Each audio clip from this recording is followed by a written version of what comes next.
हमारे साथ पूर्व आईपीएस अधिकारी है। हम आपके सामने प्रतिदिन विशिष्ट अतिथियों को, जानकारों को, ऐसे लोगों को लेकर आ रहे जिनके लिए सर्वोच्च न्यायालय, कानून, संविधान और ये सारे बातें अनुभव की है। उनको पता है कि इन्हें क्या करना चाहिए। मैं स्वागत करता हूं। आज हमारे साथ इस कार्यक्रम में आनंद कुमार जी हैं, पूर्व आईपीएस अधिकारी हैं। आपका स्वागत है। हमारे साथ दूसरे अधिकारी भी जुड़े हैं, मैं उनके पास भी जाऊंगा, उनकी बात भी आपसे करवाएंगे। बीच में हम आपको दिखा रहे हो हिंदुओं का अपराधी जर्जीस, हम आपको दिखा रहे हैं हिंदुओं का अपराधी ओवीसी, और भी कई नाम दिखाएंगे। लेकिन ये सारे की सारे अपराधी खुलेआम घूम रहे, नंगा नाच कर रहे हैं। इनको रोकने वाला पुलिस ने, होमगार्ड तक नहीं है। लेकिन अपराधी हिंदू राष्ट्र की शपथ लेने वालों को बनाया जा रहा है। ये अगर आपको मंजूर है तो आप रजाई ओढ़कर सो जाइए। लेकिन आपको लगता है कि यह गलत हो रहा है तो फिर आप इसके विरुद्ध आवाज उठाइए। और ये बिंदास बोल उन्हीं मर्द और मर्दानियों के लिए है जो इस पर कुछ कहना चाहते हैं। चलिए, मैं आनंद कुमार जी के पास चलता हूं। नमस्कार, आपका स्वागत है। और ये मुद्दे पर आपकी क्या राय है, आपकी पहली प्रतिक्रिया क्या है, हम जानना चाहते हैं। देखिए, ये बहुत दुर्भाग्यपूर्ण है। पाकिस्तान में जो हिंदू बचे हुए हैं उनकी जो दुर्दशा हो रही है वो भी हम देख रहे हैं, समझ रहे हैं। रोजाना जो है रिपोर्ट आती हैं, टीवी पर आती हैं। और इधर भारत में किस ढंग से हिंदू मेजॉरिटी में है, मेजॉरिटी होने के कारण उनको किस ढंग से त्रस्त किया जा रहा है वो आप देख सकते हैं। और उसका एक उदाहरण ये भी है कि एक शपथ लेने के नाम पर अपराधी घोषित करने की कोशिश की जा रही है, और उसमें भी सुप्रीम कोर्ट जो है वो उसमें लीड ले रहा है। यदि पुलिस ने इंक्वायरी की है और पुलिस ने यदि उसमें कुछ नहीं पाया तो फिर सुप्रीम कोर्ट इस ढंग से उसको प्रभावित करने के लिए पुलिस अधिकारियों को डराने की जो एक कोशिश चल रही है कि वो जो है उसमें केस रजिस्टर्ड करें, और केस रजिस्टर्ड करने के बाद फिर उनको प्रॉम्प्ट किया जा रहा है कि गिरफ्तारी की जाए। ये जो तरीका है सुप्रीम कोर्ट का, ऐसा लगता है कि वो जस्टिस भी, जज भी रहेंगे, थानेदार भी वही रहेंगे, डिसीजन भी वही करेंगे, इन्वेस्टिगेशन भी वही करेंगे। तो फिर इस पुलिस का और दूसरे सिस्टम्स का क्या मतलब रहा? उनका काम देखना है, सुपरवाइज करना है। वो देखें जांच सही ढंग से हुई है नहीं हुई है, वो तो देख सकते हैं। यदि किसी से पूछताछ नहीं हुई है तो सुप्रीम कोर्ट पूछ सकता है कि भाई ये भी इन्वेस्टिगेशन होना चाहिए। परंतु ये तो कोई तरीका नहीं। जब पुलिस कह रही है कि हमने पूरी जांच कर ली और उसमें कोई ऐसी बात नहीं पाई गई, तो उसके बावजूद पुलिस को यह कहना, मैं समझता हूं, अपने आप में उचित नहीं है। दूसरी चीज, मैंने पूरी शपथ देखी, उसमें ऐसा एक भी शब्द नहीं है जो कि गैर कानूनी हो, जिसके आधार पर कोई कार्रवाई की जा सकती हो। अधिक से अधिकतम एक वो शब्द है जहां पर बलिदान देंगे या आवश्यकता पड़ने पर बलिदान लेंगे। मैं ध्यान आकृष्ट करना चाहता हूं कि आईपीसी के अंतर्गत यदि कोई आपके ऊपर अटैक करता है, यदि आपकी प्रॉपर्टी पर अटैक करता है, तो आपको अपनी सुरक्षा के लिए, अपनी डिफेंस के लिए कानून को हाथ में लेने का अधिकार है। और जो बलिदान लेंगे वो वही स्थिति है। आप जानते हैं कि इस देश में आतंकवाद कब से चल रहा है, कितने निरीह हिंदू जो हैं मारे गए हैं, कितने मंदिरों पर अटैक हुआ है, कितने लोग जो हैं अपनी जान दे चुके हैं। और अभी थोड़े दिन पहले हमने देखा कि नूपुर शर्मा के मामले में कितने हिंदू युवकों की घेर कर और बड़े निरीह तरीके से, बड़ी निर्ममता पूर्वक उनकी हत्या की गई। तो ये सारा का सारा, परंतु उसमें कहीं कोई हिंदुओं का कोई रिएक्शन नहीं था, एक तरफा वो चल रहा था। तो इस ढंग की जो परिस्थिति है उसमें यह आपको अधिकार मिलता है कि यदि आपके ऊपर कोई अटैक कर रहा है तो आप अपनी रक्षा में, आत्मरक्षा के लिए आप जो है हिंसा का सहारा ले सकते हैं, बल प्रयोग कर सकते हैं, और यह कानून आपको अधिकार देता है। और वही जो बलिदान लेंगे उसका जो मैं समझ पाया हूं वो उसके अंतर्गत अब अपने आप में कानूनी रूप से बिल्कुल ठीक है। मुझे नहीं लगता कि वो शपथ अपने आप में कहीं इलीगल है, गैर कानूनी है, जिसके लिए सुप्रीम कोर्ट इतना सेंसिटिव हो रहा है। दूसरी तरफ इतने न जाने जो अभी आपने देखा, इनके स्टेटमेंट देख करके, चाहे वो उवैसी ब्रदर्स हों, चाहे वो मौलाना हों, ये अकेले मौलाना नहीं है, और जब भीड़ निकलती है सड़कों पर सर तन से जुदा कहते हुए, क्या लोगों को दिखाई नहीं देता? और केवल कहती नहीं है, केवल कहती नहीं है, ऐसा करती भी है, सर तन से जुदा भी करती हो। जो बात आपने कही मेरे भाषण पर, दिल्ली पुलिस का पहला रिपोर्ट जो पुलिस कोर्ट में गया है वो यही कहता है कि ये अपने धर्म के बारे में कह रहे, किसी का नाम नहीं ले रहे, और जो शपथ होती है उनका स्वरूप तो ऐसे ही होता है। मैं ग्राफिक में दिखाना चाहूंगा कि भारतीय सेना के विभिन्न प्रकार के जो नारे हैं या सेना के विभिन्न विभागों के जो नारे हैं वो कैसे हैं। गोरखा रेजिमेंट लीजिए, मद्रास रेजिमेंट लीजिए, उन सारे में भी यही कहा गया है। ग्राफिक में भी दिखाते हैं, मैं एक और वीडियो दिखाता हूं, देखिए क्या कहता है ओवैसी। कैसे आतंकवादी का भी समर्थन, वो आतंकवादी जो हिंदुस्तान पर हमला करने आया, जिसको सजा हुई, जिसको फांसी हुई, लेकिन वो मुसलमान है, तो इसके लिए वो किसी फरिश्ते से कम नहीं है। देखिए, हिंदुस्तान अगर तू बाबरी मस्जिद की शहादत न की होती, हमारे सरों और सिरों पे गोलियां न चलाई होती, हमारी इज्जतों को न लूटा होता, हमारी आबरूओं को न लूटा होता, हमारे बच्चों के गलों पे छुरियां न चलाई होती, हमारे बस्तियों को न जलाया होता, तो बंबई के धमाके भी नहीं होते थे।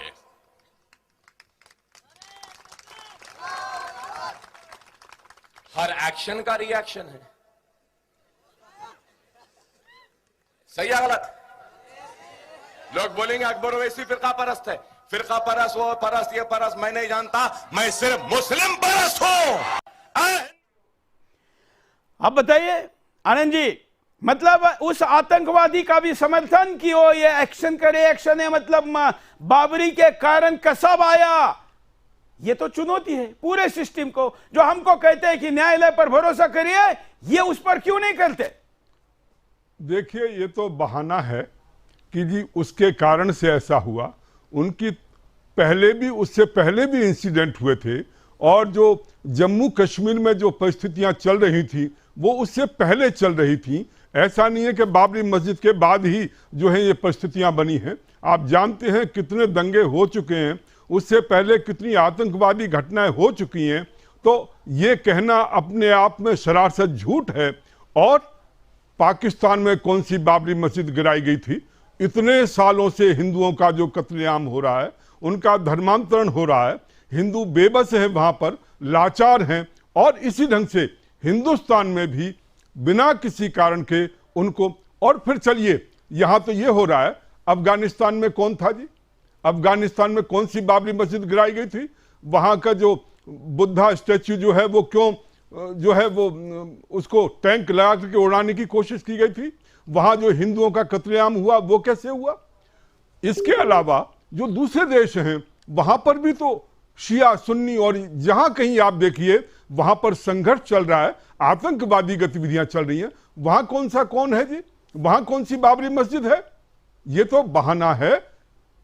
सच्चाई ये है कि जो भी शिक्षा है उसके द्वारा इस्लाम के बारे में, सेकुलरिज्म की बात की जाती है, परंतु उसके माध्यम से जो एजुकेशन दी जाती है वो कम्युनल एजुकेशन दी जाती है। ये दुर्भाग्यपूर्ण है, और ये इस देश में चल रहा है, जिसके कारण से घृणा फैलाई जा रही है, और उसके नाम से ही जिहाद फैलाया जा रहा है। अनेक प्रकार का जिहाद, आप चाहे वो लैंड जिहाद हो, चाहे वो दूसरे ढंग का जिहाद हो, चाहे वो लव जिहाद हो, अनेक ढंग के जिहाद जो हैं वो लगातार चल रहे हैं।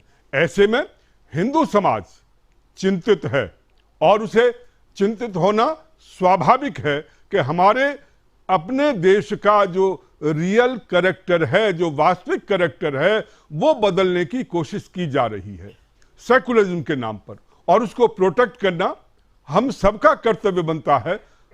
हर व्यक्ति का कर्तव्य बनता है कि उस हमारा जो ओरिजिनल कैरेक्टर है। और वैसे भी जो देश का जो टुकड़े हुए, जो विभाजन हुआ, वो धर्म के आधार पर हुआ था। ये तो हमारे कुछ नेताओं की भूल रही, जिन्होंने कि इस ढंग से हमें सिखा दिया। परंतु इस आधार पर इस देश में मुसलमान रहना चाहिए, नहीं रहना चाहिए, ये सेकुलरिज्म होना चाहिए, नहीं होना चाहिए, इस आधार पर कोई जनमत नहीं हुआ था इस देश में।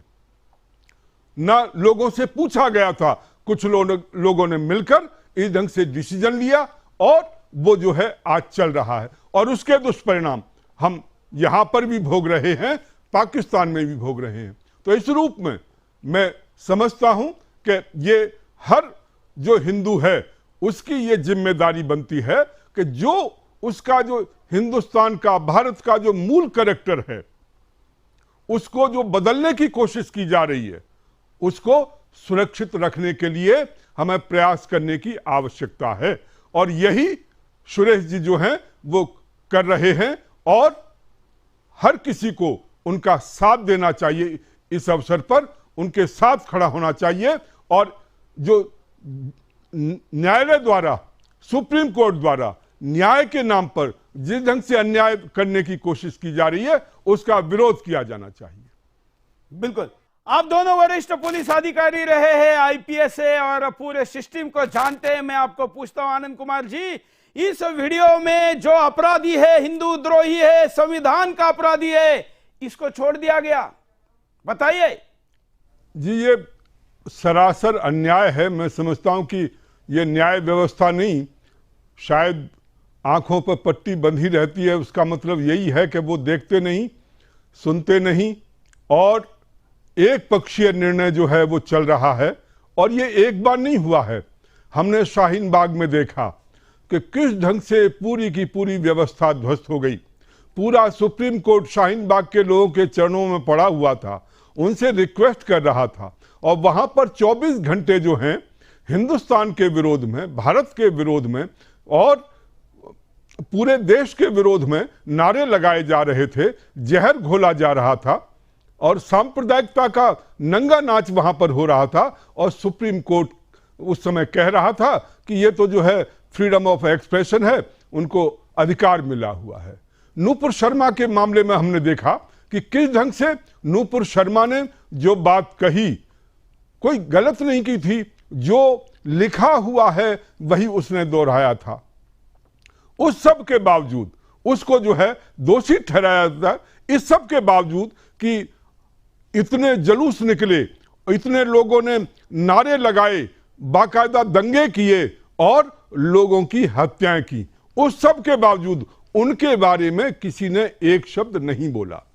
तो ये जो हमें दिखाई दे रहा है, मुझे याद आता है शायद रंजन गोगोई जी ने एक बार इंटरव्यू दिया था और उन्होंने कहा था कि एक ऐसा ग्रुप बना हुआ है, वो लोग आते हैं, दबाव डालते हैं और अपने तरीके से जो है उन्होंने पूरे सिस्टम को कंट्रोल किया हुआ है। मैं समझता हूं शायद वही जो है दोबारा जो है चालू हो चुका है, जो कि जो लोग जो हैं पहले से घेरा बनाए हुए थे और सुप्रीम कोर्ट को अपने कंट्रोल में किए हुए थे और जैसा चाहते थे वैसा निर्णय करवा लेते थे, वही स्थिति जो है दोबारा चालू हो गई है। और आप देखिए कि इतना खुलेआम जो कहा जा रहा है, उसको भी यदि एविडेंस न माना जाए तो किस चीज को एविडेंस माना जाएगा। और दूसरी तरफ उसी आधार पर दूसरे को एविडेंस मान लिया जाता है। और जहां पर कुछ नहीं है, जो शपथ दिलाई गई, उसमें कहीं कोई वायलेंस की बात नहीं है, हिंसा की बात नहीं है, हिंदू राष्ट्र की बात है। हिंदू राष्ट्र की बात कोई भी कर सकता है, उसमें कहीं कोई हिंसा की बात नहीं कही गई। उस सब के बावजूद जो है सुप्रीम कोर्ट अपनी ओर से पुलिस पर दबाव बनाने की कोशिश कर रहा है। तो ये अपने आप में बड़ा अजीब सा लगता है कि ये सुप्रीम कोर्ट है, न्याय व्यवस्था है या क्या है। बिल्कुल। आनंद जी यहाँ पर अपनी प्रतिक्रिया इस शपथ पर दे चुके, इसलिए मैं गुप्ता जी के पास चाहता हूं। अच्छा हाँ आनंद जी आप। हाँ देखिए, पूरी शपथ में हाँ कहीं कोई एक ऐसा शब्द नहीं है जिस पर आपत्ति की जा सके। दूसरी चीज कि आर्टिकल 19 के अंतर्गत freedom of speech, freedom of expression, उसका अधिकार मिला हुआ है। आप प्रेस में काम करते हैं, उसके अंतर्गत आपको एक विशेष सुविधा मिली हुई है कि आप अपनी बात जो है लोगों तक पहुंचा सकते हैं, वो अधिकार आपको मिला हुआ है। इस सब के बावजूद इतना अधिकार आपको मिला हुआ है और फंडामेंटल राइट्स जो हैं उसके अंतर्गत हर इंडिविजुअल को मिला हुआ है, तो फिर इसमें कोई ऐसी बात नहीं है जिसके लिए कोई कानूनी प्रक्रिया की आवश्यकता हो। और मैं समझता हूं कि पुलिस अधिकारियों ने जो पहली रिपोर्ट सबमिट की थी सुप्रीम कोर्ट के सामने, वो अपने आप में सही थी। और मैं महसूस करता हूं कि पुलिस अधिकारियों को अपने उस पर अडिग रहना चाहिए, अपने निर्णय पर, और उन्हें सुप्रीम कोर्ट के जो प्रेशर है उसके अंतर्गत उन्हें नहीं आना चाहिए। बिल्कुल। आनंद जी शायद इसमें कुछ जोड़ना चाहते हैं। आप उसको जो है ना यहाँ पे उस पर हाँ, तो आनंद जी। कर दीजिए ना। हाँ जी, तो देखिए देखना तो चाहिए ना। जो आप कह रहे हैं हाँ। कि एंगस मेडिसन जो हिस्टोरियन हुआ है हाँ। इकोनॉमिक्स का, हाँ। और ब्रिटिशर था, हाँ। ब्रिटिश का रहने, वहीं का, ब्रिटेन का रहने वाला था, उसने इस पुस्तक लिखी है और उसने लिखा है कि जिस समय अंग्रेज यहां पर आए थे उस समय यहां की जीडीपी 23% की थी और पूरे यूरोपियन कंट्रीज की जीडीपी मिला करके 22% हुआ करती थी। अर्थात हम कितने समृद्ध रहे होंगे उस समय। और जिस समय यहां गए हैं उन्होंने 200 साल में इस देश को खुलेआम लूटा था, और जब वो यहां से गए हैं तो यहां की जीडीपी 2.5 और 3% के आसपास थी। तो ये तो जीडीपी की हालत है। पर मैं दूसरी बात आपको कहना चाहता हूं, एक जो नैरेटिव चल रहा है, ये नैरेटिव, उसका ओरिजिन जो है वो महात्मा गांधी स्वयं हैं। आप देखेंगे कि महात्मा गांधी ने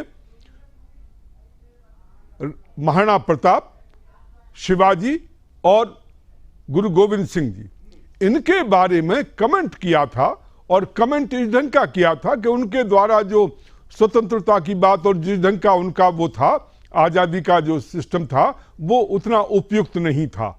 ये महात्मा गांधी जो है उनके बारे में कमेंट करते हैं, और वही जो है एक नैरेटिव जो है वो आज सुप्रीम कोर्ट में चल रहा है। और शायद महात्मा गांधी जी के जो पौत्र प्रपौत्र जो हैं वही उस मुद्दे को लेकर के आए हैं। तो इस रूप में मैं समझता हूं कि वो जो उनकी धारणा थी और जो उन्होंने डेवलप की थी महाराणा प्रताप के खिलाफ, शिवाजी के खिलाफ, गुरु गोविंद सिंह जी के खिलाफ, कि जिस ढंग से उन्होंने आज़ादी की लड़ाई लड़ी, संघर्ष किया, वो शायद उनको उतना अच्छा नहीं लगता था, और उसके बारे में उन्होंने बड़ा स्पष्ट कमेंट किया है। तो इसलिए तो वो नैरेटिव जो है वो लगातार अभी भी चल रहा है, और शायद सुप्रीम कोर्ट भी उसी नैरेटिव के पीछे चल रहा है।